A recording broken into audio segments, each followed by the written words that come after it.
start off saying who you are and what's your involvement at Seesaw? Sure. My name is Jordan Wines, and I've got a couple different roles here at Seesaw. Right now, I'm a CTF judge, and I also work for Raytheon, one of our sponsors of the event. How long have you been connected to cyber competitions? Cyber competitions, if I go to DEF CON CTF this year, which is my hope, that will be my 10th DEF CON CTF final in a row. I have been there for a full decade. So you've seen the evolution of CTFs. You've seen the way it's played at DEF CON, and now you're involved with kids playing it starting in high school. Yep. Is this something that is valuable for kids to do in support of what they do through curriculum, through learning computer science? Yeah. How does it fit in? There's a couple ways that it does. First, it's invaluable for students. We had a conversation earlier with some of the high school students that were coming by our recruiting table, where my comment to them was, you guys are so lucky. You don't even understand the resources that you have available, the competitions, the opportunities you have to learn and do this stuff.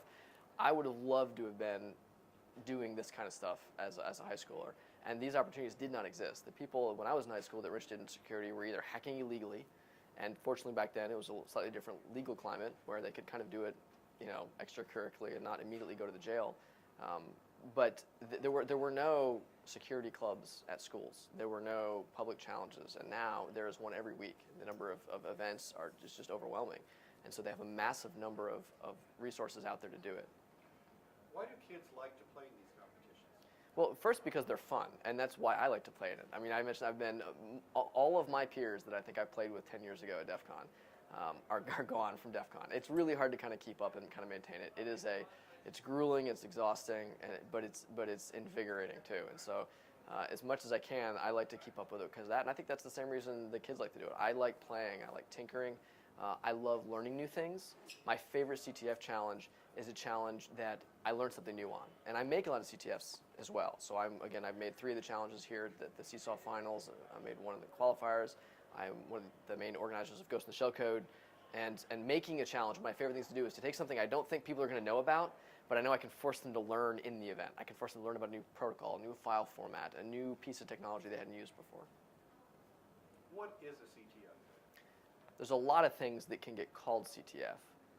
Capture the flag has obviously its sort of historical roots in the kids' backyard game of running back and forth. And so if you're being really pedantic, you would say that a capture the flag is 2 teams, both attacking each other's servers, stealing flags from each other, and trying to defend their own server. That's sort of the original definition of kind of what capture the flag was supposed to mean.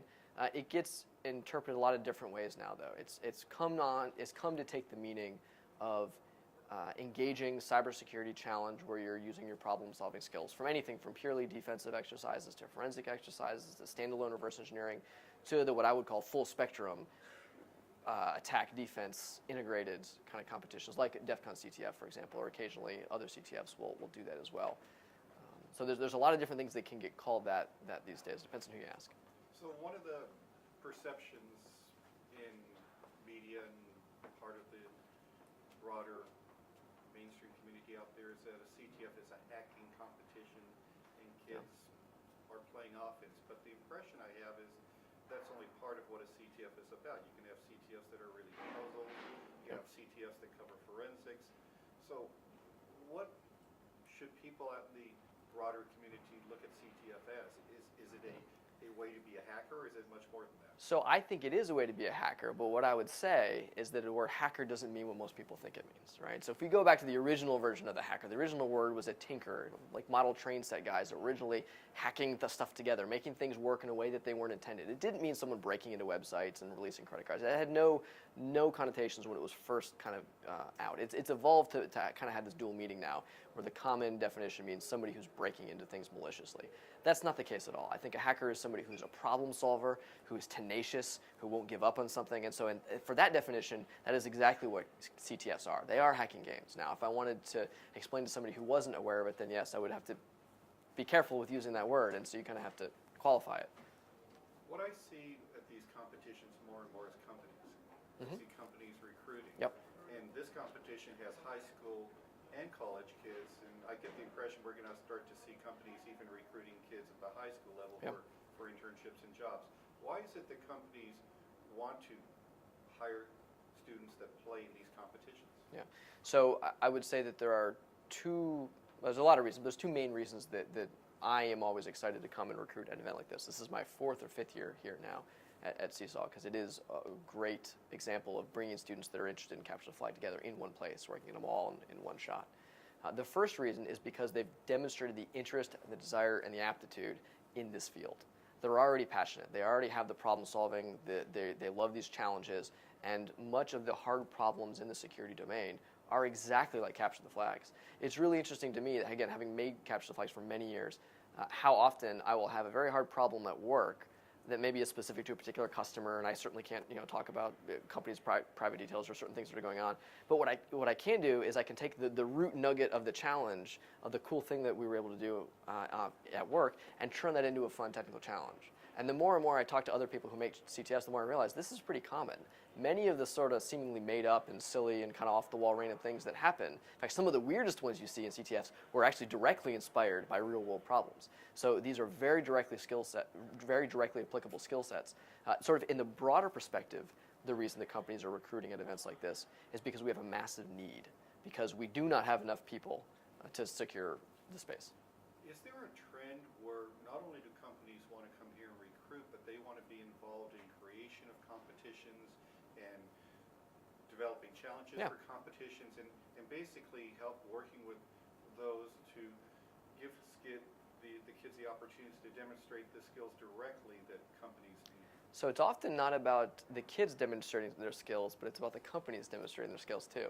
So one of the things I like about the CTF is, again, even if I can't talk about all the work that I do for my day job, what I can do is demonstrate skill in capture the flag. And so people can say, oh, these guys do know what they're doing.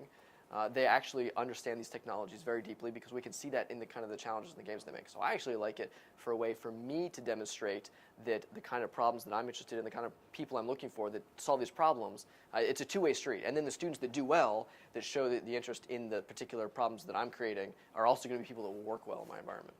So I get the impression that companies want students, obviously, that do well in their classes. That still Absolutely. is valuable, but they want more. Right. That it's not enough to say, I took these classes and I got good grades. The competitions are a way to demonstrate what you've learned. Is that a way to look at it? Absolutely. Having hired hundreds of people in this field now, and seeing people that excel, people that stay stagnant, and people that don't make the cut, I think the most important characteristic of somebody who is going to excel in this field is, I mentioned earlier, tenacity. Is the belief that they can solve it, that they will solve it, that they're not going to give up. They will chew on that problem until it's solved, right? And that sort of stick-to-itiveness is one of the most important things that you can hire for. But you can't see that on a resume. You can't see that in a transcript. There's no grade that says they worked really hard even though this thing was harder. Because for some people, school is really easy. Like, you're good at taking tests, and it's not really impressive that they got all A's. That doesn't mean anything. For some people, they really had to work at it. And the guy that had to work at it is going to be better in the long run, because when he gets future problems that are not easy for him, he knows how to approach the problem. And the person that had to let everything handed for him a silver platter that was super easy won't necessarily do it. And so capture the flags are great because, again, you see people that do it. You see that they're passionate about it, they're excited about it, that this is fun. A lot of us are doing this. Again, I'm doing this because it's a hobby. It works conveniently. That work is a part of it. But so one of the things I'd really like to see going forward in competitions is the measurements. Absolutely. Metrics. Yeah. Is statistics. So yeah. I grew up with sports and collected baseball cards, and I always loved stats that players have. Are we able, going down this road, to get to the point where kids that play in these competitions will develop stats and they can promote their statistics from competitions, not just that they played? I think there is a massive amount of interest in terms of how we can generate metrics for capture the flag competitions. I think there is, in some ways, it's a very easy environment to generate statistics for, because it's all on a computer. So if you ever want to measure stuff, they're pretty good at that, right? And so you would think that we'll be able to analyze a lot of metrics very well. On the other hand, it's really hard to measure a lot of the components. I met somebody who is a criminal justice professor earlier, who was studying the Carnegie Mellon team downstairs because she wants to analyze the team dynamics. She's trying to figure out, how do leaders develop? How does their group form? How do they communicate? How do they deal with hard problems? And I think CTFs are a really good environment for doing that, and I think that's something that you can't measure with a computer. And so I think that we absolutely have to solve the problem of metrics. We have to get visualization as a part of that as well. So getting the data, but then also presenting the data meaningfully. There is a little bit of interesting research kind of going on to that. I presented a keynote here at Seesaw last year, and one of my challenges to the students was exactly that problem, was that CTFs are growing up. They're getting more commercial. They're getting more rigorous. They're getting bigger. They're getting more. They really are maturing. But we still have a big lack in terms of the analytics and the visualization for capture the flags. And there's a lot of opportunities to do something interesting in terms of generating data and then doing something useful with that data. If you look at DARPA's Cyber Grand Challenge that they've published BAs for, it's underway right now. They're building automated systems to play capture the flags. And that's a whole separate, very interesting kind of topic. But one component of it that I think is interesting is that the BAA that they put out, they're specifically hired or were seeking companies that would generate novel visualizations and analytics. Because the government clearly realizes the importance of that as well. They know that it's not enough to have computers helping play these games and do automated defenses and automated reaction, but we have to be able to make better decisions about both the people and the humans playing it and how they work together, and we've got to have better analytics for that. A CTF is something that is played remotely. I've looked at sports, I've looked at gaming, competitions, video gaming, and I think in a sense there are elements of both, but the nice thing about gaming competitions is they have the visualization. So, Absolutely. So when they have these huge gaming competitions, they get a lot of people that want to watch it. They get a lot of people over the internet that listen to the casters. I watched How do we get there at CTFs? I don't know. And obviously I don't think we're ever going to get there to the same degree because gaming is inherently so visual. And they sort of get that for free, right? It's built into it. I'm not sure what that's going to look like. I do know that it needs to happen, and I think that there are some hints to that. So if you look at a couple of the CTFs that have been run, my own CTF, Ghost in the Shell Code, last year, we actually built a 3D video game that was part of our CTF. So a custom from the ground up MMO, hundreds of people online playing simultaneously, shooting each other, sort of first-person shooter environment, but also hacking the game client, modifying the game client, and doing challenges in the game was a part of the CTF itself as well. And so that was one way for us to sort of cheat and pull a page from the gaming environment, where that made for great entertainment. We could have people coming into the room. We run this at ShmooCon in person. It's also online, so you could do it either way. And we had people coming into the room and seeing, wait, you guys are just playing video games? Like, no, this is a CTF. This is the hacking competition. These are people. Look at that guy. See how he just flew through the air. He's modified his client, and we could talk to the technical aspects of how he was able to modify his client and the code and the reverse engineering aspects that went into that, but doing it in a way that made it visual. There's a number of other, I think, interesting techniques as well that we're seeing as sort of precursors that are figuring that out and what that's going to look like. Pico CTF started last year. Yep. It had 1,900 teams the first year. They just finished Second year, 3,200 teams. And they promoted as the competition, the hacking competition for high school and middle school. Yes. At what age can kids start learning through playing these competitions? It's interesting that you would ask that because Brumley, the professor behind Pico CTF, in some ways credits me for inspiring him to Pico CTF. I think he's being overly generous, to be honest. I had very little to do with it, but I did happen to, while talking to him a number of years ago, comment how I had been teaching elementary school kids sort of the hacking mindset. I had been doing some volunteer work at an after-school program and teaching kids. I called it a creative problem-solving class because hacking for kids wasn't quite. I wanted to be able to explain to the parents. I didn't want to turn them off too quickly. And so this class was about teaching children, the creativity that children already have, but applying it to some technological things. Teaching them binary and teaching them some basic codes and teaching them basic circuits and logic and wiring things up and just tinkering it in this kind of hands-on approach. I don't think there is an age that's too young to start getting the right mindset of problem solving and whatever the tools and the environments are. And I have 3 young children myself, and so I'm very interested to see things changing and enable that. But go ahead. How do you say to parents out there, to schools out there, that kids who do this won't become bad kids? That the risk of not doing this might be greater than the risk of really trying to go down this road. So I like to look at sort of my own progression, and that I've always wanted to be a hacker because I love tinkering and breaking and figuring out how things work. And there are some people that are great at designing and architecting and making, and I'm just the guy that likes taking it apart. And sometimes I'll put it back together, and sometimes not so much. Sometimes I just want to see it taken apart. But for me, I grew up with a sense of values that was breaking the law was not an option. And so even while some of my peers I mentioned earlier were kind of getting away with some shadier stuff online, I just didn't engage in them because to me that was just not an appropriate way of doing it. And because we now have this avenue, capture the flags are a legal, safe environment to practice exactly these kind of skills, to be able to learn these things. And because everyone says this, even yesterday morning at the keynote speaker from Robert Joyce, the director of TAO at NSA, said that you have to know defense to do offense, and you have to know offense to do defense. They're intertwined. You can't just say, we're just going to teach you this side. Without understanding the threats, the attacks that could be coming at you, you're going to be not as effective at your job as a peer defender.